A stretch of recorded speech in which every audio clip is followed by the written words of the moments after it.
Irmãos e irmãs, vamos a mais um tempo de catequese na paróquia Sagrado Coração de Jesus, em Colatina. Neste domingo, 1º de março de 2020, é o primeiro domingo da Quaresma, a Igreja distribuiu 2 impressos. Este primeiro aqui, olha, na primeira parte, tem um caminho batismal de renovação cristã, falando da Quaresma. Depois, no verso, primeira semana da Quaresma, renunciar. O outro impresso é esse aqui, conversão. Catequese sobre o sentido do jejum na Quaresma. Então nós vamos passar aqui para vocês, de forma oral, essas informações. Vamos ao impresso Conversão. Catequese sobre o sentido do jejum na Quaresma. Por que é importante para o cristão fazer jejum durante a Quaresma? Uma vez que, se considerando a dignidade do homem e da condição decaída da humanidade, a mortificação corporal é encarada e aceita como um meio livremente escolhido para conseguir manter a sujeição das tendências naturais do homem aos interesses superiores do espírito. Entre essas mortificações corporais, encontra-se o jejum. É uma prática que remonta à experiência bíblica. O motivo espiritual do jejum também deve ser ressaltado, pois, abre aspas, para uma vida de verdadeira glorificação de Deus, os interesses do espírito devem ser antepostos aos interesses da natureza humana. Ouviram? Interesses do espírito antepostos aos interesses da natureza humana. Devido à tendência da natureza humana decaída, tal intento não se caracterizará se o homem não tiver aprendido, através da força da graça redentora de Cristo, a vencer-se a si mesmo. Ora, um desses meios de mortificação é precisamente o jejum. Eis a exortação de São Pedro Crisólogo. São Pedro Crisólogo, bispo do século IV. Ele diz: homem, a Deus a tua alma oferece a oblação do jejum, para que seja uma oferenda pura, um sacrifício santo, uma vítima viva, que ao mesmo tempo permanece em ti e é oferecida a Deus. Quem não dá isto a Deus não tem desculpa, porque todos podem se oferecer a si mesmos. Exorta-nos o bispo São Pedro Crisólogo. Além de que a Igreja não recomenda somente o jejum neste tempo quaresmal. Fazem parte da vida de mortificação e penitência dos cristãos a oração e a esmola. A esmola é a caridade feita ao outro, conforme está em Tobias, capítulo 12, versículo 8, Mateus, capítulo 6, versículos do 1 ao 18, que exprimem a conversão com relação a si mesmo, a Deus e aos outros. Por que a Igreja orienta a abstinência de carne às quartas e sextas-feiras da Quaresma?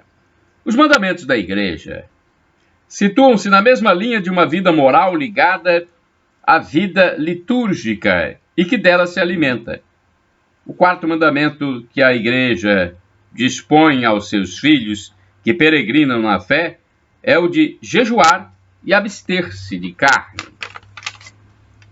Esse preceito determina os tempos de ascese e penitência que nos preparam para as festas litúrgicas, contribuem para nos fazer adquirir o domínio sobre os nossos instintos e a liberdade de coração. Para a Igreja, não somente na quarta-feira de cinzas e na sexta-feira da Paixão do Senhor é que se deve jejuar, mas toda sexta-feira deve-se buscar a abstinência de carne, segundo as orientações da Igreja no Brasil. O tempo da Quaresma, a cada sexta-feira, em memória da paixão e morte de Nosso Senhor, são momentos singulares para que os fiéis pratiquem a penitência. É um tempo de graça favorável para crescer no amor a Deus e melhorar sua vida espiritual com apropriados exercícios espirituais, liturgias penitenciais, peregrinações em sinal de penitência, vias sacras, privações voluntárias como o jejum e a esmola, a partilha fraterna. Muitos católicos costumam escolher durante a Quaresma algo específico para abster-se, como refrigerantes ou chocolates. Isso é correto? Qual seria a forma indicada pela Igreja para o viver o jejum? A Igreja orienta a abstinência de carne, mas também abre a possibilidade para outras práticas de mortificações, desde que sejam motivadas por um verdadeiro ato de conversão, de que isso leve o praticante a melhorar a sua vida espiritual, aproximando-o mais de Deus e dos irmãos. Não podemos esquecer que a conversão se realiza na vida cotidiana por meio de gestos de reconciliação, cuidado dos pobres, do exercício e da defesa da justiça e do direito, conforme está em Amós, capítulo 5, versículo 24, e Isaías, capítulo 1, versículo 17. Também pela confissão das faltas aos irmãos, pela correção fraterna, pela revisão de vida, pelo exame de consciência, pela direção espiritual, pela aceitação dos sofrimentos, pela firmeza na perseguição por causa da justiça. Tomar a sua cruz de cada dia e seguir Jesus é o caminho mais seguro de penitência, conforme está em Lucas, capítulo 9, versículo 23. Em conformidade com a legislação eclesiástica, a abstinência pode ser substituída pelos próprios fiéis por outra prática de penitência, caridade ou piedade, particularmente pela participação nesses dias na Sagrada Liturgia. Esta prática é vista por muitas pessoas como uma espécie de martírio, de sofrimento. Fazer jejum é passar fome. Jejum acompanha sofrimento? Vamos responder. Realmente, quando se fala em penitência, tem-se na mente algo doloroso, sofrido, e que nos limita.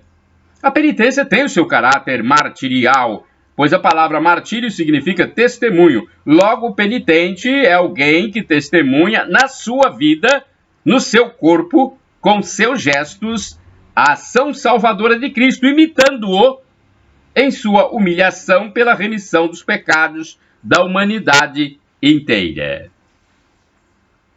Ainda que possamos comparar com um martírio, não de sangue, mas de nossas vontades, não se trata de passar fome no jejum da Quaresma, mas de ter uma alimentação menos variada e que ponha menos obstáculo à concentração.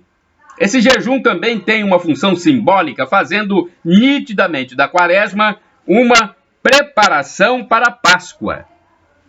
Na verdade, sem jejum prévio, não há festa, celebração jubilosa de um momento particular. Jesus nos orienta no Evangelho de São Mateus para não cairmos em nossas práticas exteriores nos rigorismos e na hipocrisia, achando que somos os melhores, os mais dignos de compaixão pelos sacrifícios que fazemos. Eis uma orientação. quando jejuardes, não tomeis um ar sombrio, como fazem os hipócritas, pois eles desfiguram seu rosto para que seu jejum seja percebido pelos homens.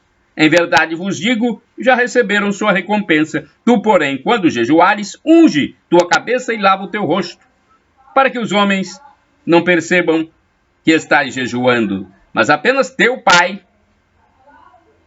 que está nos céus, teu Pai, que está lá no segredo, e teu Pai, que vê no segredo, te recompensará. Mateus, capítulo 6, versículos de 16 a 18. O que o jejum traz para a nossa relação pessoal com Deus? Qual a contribuição espiritual do jejum? O jejum é uma essência, é na sua essência, digamos assim, um antídoto que a igreja nos oferece para combater em nós toda inclinação de satisfação de nossas vontades, sejam corporais ou não. É interessante, vale a pena ressaltar a ideia de São Francisco. Ele deixou como herança acerca do jejum que devemos também jejuar e nos abster dos vícios e dos pecados e do supérfluo no comer e no beber. No pensamento de São Francisco, o jejum também tem valor enquanto é meio, ou pelo menos ajuda, no processo de conversão, que, por sua vez, é vitória do Senhor sobre o espírito do próprio eu. O objetivo do jejum é treinar o homem para dizer não a si mesmo, para estar de alguma maneira livre de todo impedimento e assim poder dizer sim a Deus e às exigências do reino celestial.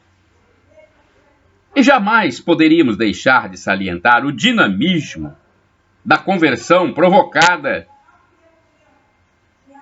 pela penitência. Exemplo claro, encontramos na parábola do filho pródigo, cujo centro é o Pai misericordioso. Veja em Lucas, capítulo 15, versículos de 11 a 24. O filho que se desfaz de seus bens experimenta a miséria, a humilhação, o abandono e a solidão, mas que encontra forças no seu propósito de regresso à casa do Pai, sujeitando-se a ser um entre os servos da casa. Isso prova que o coração do homem é capaz de Deus. O homem tem desejo de Deus, basta que queira voltar. Deus, assim como o Pai da parábola, é misericordioso e aguarda a volta dos seus filhos. Portanto, a Quaresma, com suas práticas e exigências para uma autêntica vida cristã, irradia força da graça divina, encorajando a todos, homens e mulheres, crianças e jovens, a uma caminhada na fé, peregrinando sob a tutela da igreja, a qual Cristo, seu esposo, ornou-a com todos os dons, para que todos os homens possam encontrar nela o Senhor de suas vidas. Aproveitemos este tempo de conversão e abramo-nos à graça redentora de Cristo para chegarmos alegremente às comemorações da sua Páscoa. Assim ensina-nos o grande teólogo Santo Agostinho. Com efeito, nossa vida, enquanto somos peregrinos neste mundo, não pode estar livre das tentações, pois é através delas que se realiza o nosso progresso, e ninguém pode conhecer-se a si mesmo sem ter sido tentado. Ninguém pode vencer sem ter combatido, nem pode combater se não tiver inimigos e tentações. De outro modo, combatendo o nosso combate com os meios que nos dispõe a Santa Igreja, o jejum, a oração e a esmola. Bem, temos o outro impresso distribuído pela Igreja, a Paróquia Sagrado Coração de Jesus, que é um caminho batismal de renovação cristã. Viu, sentiu compaixão, cuidou dele. Lucas, capítulo 10, versículo 33 a 34. Da Quaresma para a Páscoa, ano de 2020. Nos domingos da Quaresma deste ano, e de forma muito particular, por ser o ano litúrgico A, somos levados a viver um itinerário batismal, percorrendo um caminho semelhante ao dos catecúmenos que se preparam para celebrar os sacramentos da iniciação cristã: o batismo, a confirmação e a Eucaristia na vigília pascal. A campanha da fraternidade, com suas várias atividades que nos são propostas, fará crescer em cada um de nós o senso da compaixão e cuidado com os irmãos e irmãs caídos à beira da estrada. Ora, para compreender, ou melhor, para empreender seriamente o caminho rumo à Páscoa e nos prepararmos para celebrar a ressurreição do Senhor, a festa mais jubilosa e solene de todo o ano litúrgico, o que pode haver de mais adequado do que deixar-nos conduzir pela palavra de Deus? As leituras dominicais da Quaresma no ciclo A são tomadas precisamente da tradição antiga que acompanha o catecúmeno na descoberta do batismo. São o grande anúncio do que Deus faz neste sacramento, uma magnífica catequese batismal dirigida a cada um de nós. Em ordem a uma melhor compreensão integrada dos domingos da Quaresma até a Páscoa, tenha-se sempre presente a linha dos evangelhos. Primeiro, Cristo batizado e tentado na sua condição filial e sai vitorioso. Primeiro domingo. Segundo, Cristo confirmado na sua condição e missão filiais na transfiguração. Segundo domingo. Terceiro, Cristo promete a água da vida. Terceiro domingo. Quarto, Cristo dá a luz. Domingo quarto. Cristo promete água viva, é o terceiro domingo. Cristo dá a luz, domingo quarto. Quinto, Cristo dá a ressurreição. Quinto domingo. Sexto, Cristo, servo de Deus, é humilhado e exaltado, domingo de Ramos, na paixão do Senhor. Sétimo, Cristo é sepultado, morto e ressuscitado. Percorramos, em síntese, as etapas do caminho da iniciação cristã, sobretudo a partir dos evangelhos dominicais, tendo em vista novos e decisivos passos no seguimento de Cristo e na doação total a Ele, segundo este itinerário. Vamos, então, ao itinerário para seguir Cristo. Vamos lá? Primeiro, renunciar. Primeiro domingo. No segundo domingo, revestir. Terceiro domingo, renovar. Quarto domingo, reconhecer.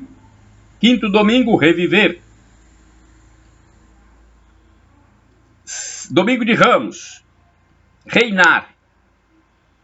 Domingo da Páscoa, ressuscitar. Cada um dos 7 verbos pode ser colocado semana a semana em um local visível em nossa casa. Então, procure observar nos impressos que você recebeu a ordem para você fazer esse procedimento. Estamos na primeira semana, então, da Quaresma. Começou neste domingo, 1º de março de 2020. E o que vamos fazer? Vamos ao itinerário. O primeiro itinerário é renunciar, no primeiro domingo. O evangelho do primeiro domingo oferece-nos a cena das tentações de Jesus e a sua vitória contra o mal. É possível vencer o pecado.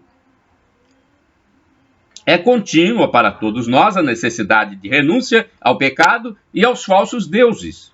Impõe-se-nos uma decisão ou opção por Cristo. Apresenta-se aqui a imagem do batizado como alguém que está sempre sujeito às provações e tentações. Mas unido a Cristo, como os ramos da videira, o cristão sairá vencedor. Palavra-chave, então, renunciar nesta primeira semana da Quaresma. Sugestões batismais.